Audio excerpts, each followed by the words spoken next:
they included these so-called active shooter cases, which include cases where somebody fires a gun in public but nobody gets shot.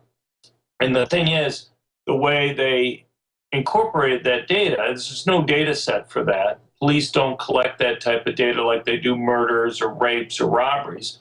What they did was they did Google News searches on them. And the problem is that if I were to do a Google News search on, let's say, a mass shooting that occurred a week ago, let's say I get 800 stories. If I do it 5 years from now, that same event, I may get 500. If I do it 10 years from now, I may get 300.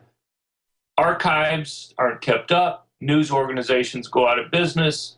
They just don't pay for having the hard disk space in order to Sure, it's total, absolute quackery, kind of like the Justice Department's new report saying veterans and gun owners are the #1 terror threat. And when the FBI was questioned about it, they said, oh, we got our information from the internet. I mean, they just can go and randomly make up whatever they want. How do they deal with the FBI's crime statistics then that show, according to Fox News breakdown, you can correct me if I'm wrong, or even the Justice Department's own breakdown, a 51% drop in guns being used in crimes since 1992. Is that accurate? It's been more than, actually the peak in murders was and other violent crimes was in 91. But you've actually seen, I don't know, maybe a 60% or more drop in gun crimes, and similar with murders. So we weren't exaggerating, Professor. We were actually not giving people the, it's better than I said. Right, somewhat better. But I mean, those are two different issues.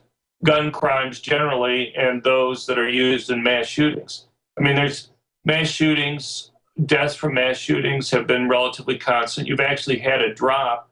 If people go to our website at crimeresearch.org, we actually go through and look at, over the last couple decades, deaths from school shootings, and that's been declining over time. Right now, the rate of deaths in school shootings is about half what it was in the early 90s. Sure, I mean, but then you ask the public, they think there's an epidemic. So what do we do about this brainwashing, as the Attorney General called it that? What do we do about this brainwashing, Professor? Well, what you do is, people try to inform themselves. We have places like Crime Prevention Research Center where hopefully within a news cycle, when Bloomberg or others or the Obama administration comes out with reports, we have people working with us who know where the data actually is, and we can go and put out kind of correct information. It's hard to get that out, in the FBI report. Fox was the only one that was interested in running a story on it, even though when the original report came out, it was front page stories in the New York Times, the Wall Street Journal, USA Today, led on all the major news broadcasts. But it was simply false. I mean, it fit into the narrative that the Obama administration wanted to push at the time, and to try to gin up some support for gun control before the election last November. Absolutely, but they got caught with ClimateGate, with the actual emails saying, let's hide the decline. New memos have come out where they fudge the numbers on that as well, or would put thermometers out on black tarmacs to raise the temperature. Has there always been this type of institutional and academic fraud, Professor, and we're just learning about it now, or is it getting worse? Well, I think over time, I've been reading FBI reports for 30 years.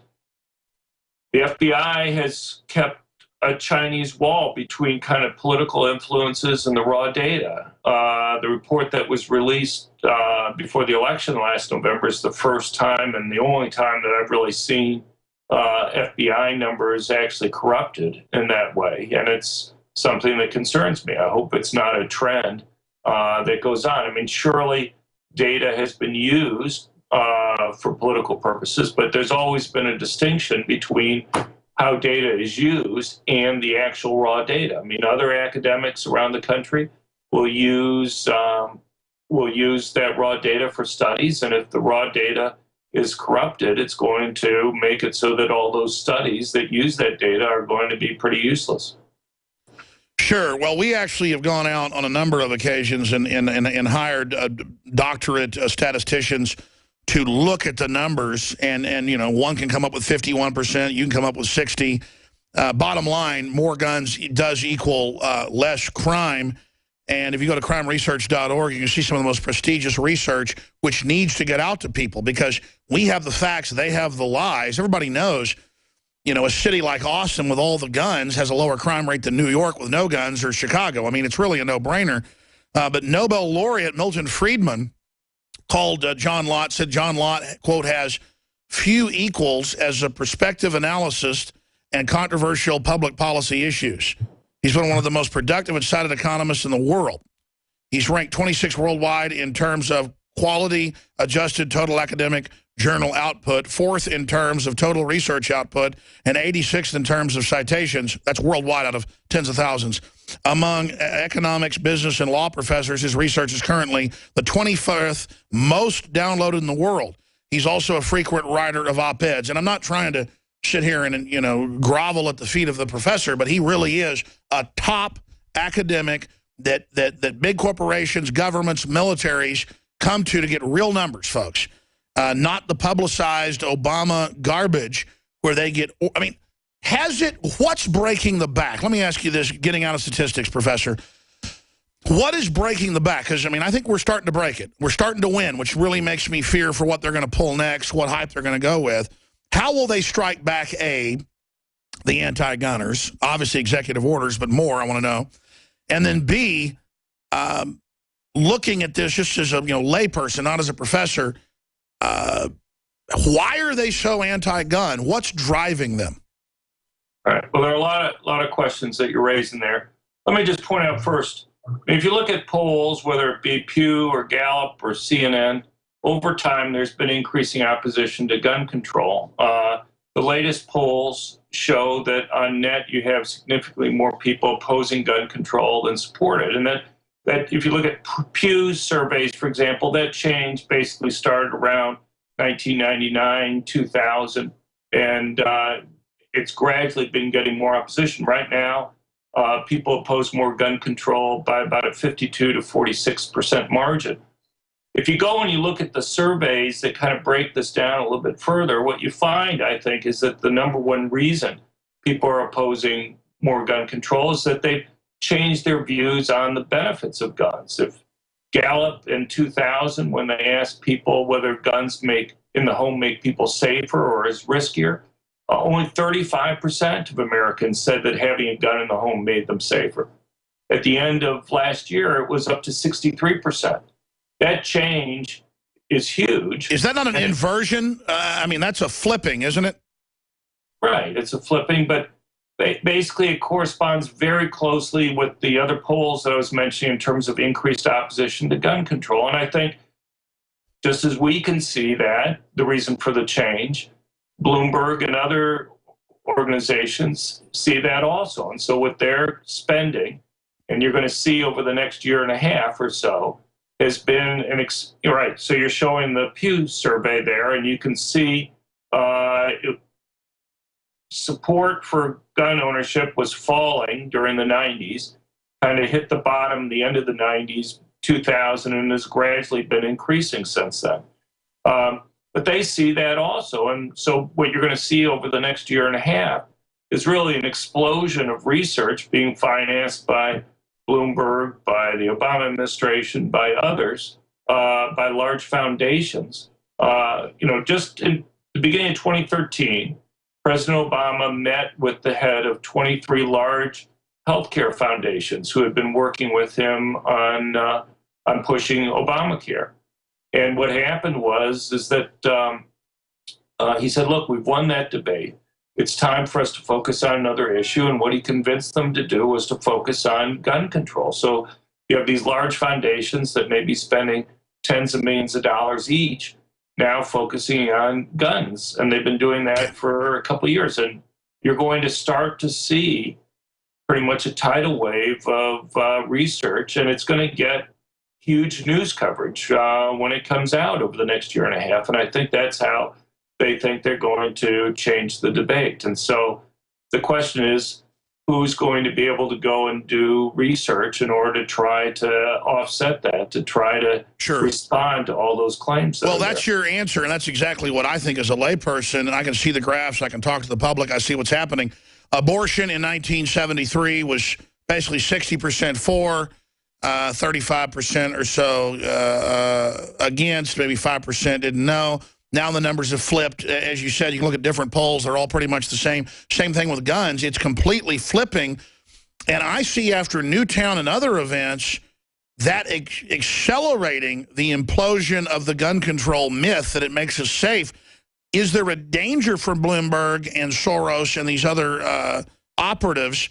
Is there a danger for them, Professor, if their past propaganda pitches backfired, then is there a chance, and I personally think, this will cause an even bigger backlash?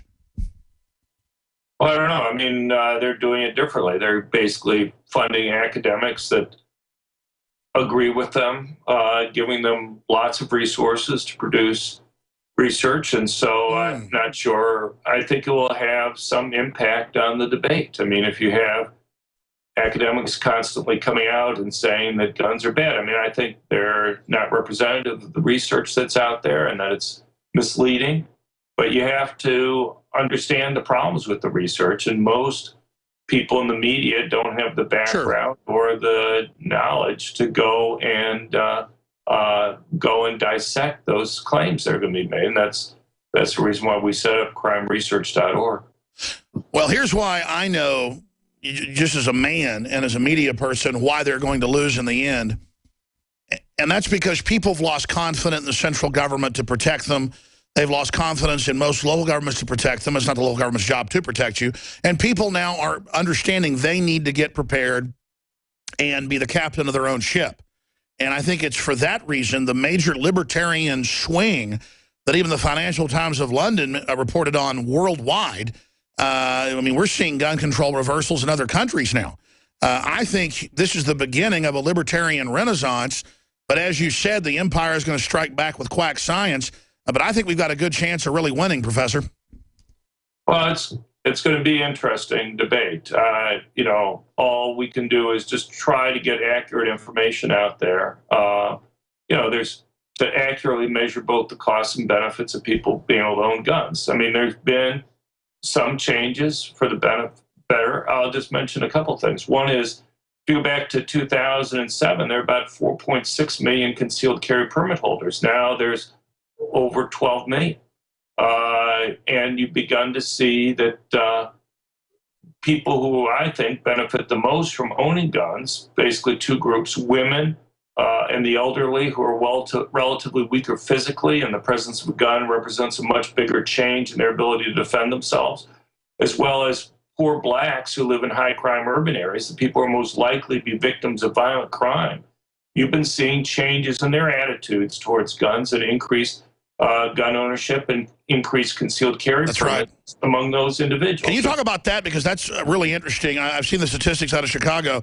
Just a handful of concealed carry by black Americans in those bad neighborhoods has started to bring down the crime a little bit. I mean, talk about antibiotics, you know, dealing with these thugs. You know, having good Americans with guns is the answer. Right. Look, police are extremely important. My research indicates to me that police are the single most important factor for reducing crime. There's no doubt about that in my mind. But I think the police themselves understand, if you look at surveys of police, that even though they are extremely important, they recognize that they virtually always arrive on the crime scene after the crimes occurred. And that raises the question, what should people be able to do when they're confronted by themselves? And depending on themselves, as you say, it turns out to be the safest course of action when the police can't be there to protect them. And as I said, it's particularly true for people who are most likely to be victims of violent crime. The problem is that in a place like Illinois, to go through the concealed carry permit process is like $600 to go through the training and pay the fees. In neighboring Indiana, it's $45 for the total cost. In a state like Pennsylvania, it's $20. Amazing. Well, you are a true general on the front lines of human liberty and the right to self-defense, a modern-day founding father of the new liberty movement. crimeresearch.org. John R. Lott, Dr. Lott, thank you so much for the time. And what he just warned us of, the next big fight's coming, the next wave's coming in. Thank you, Professor. Thank you very much. We'll be back with more news straight ahead. I'm Alex Jones. We're on the march.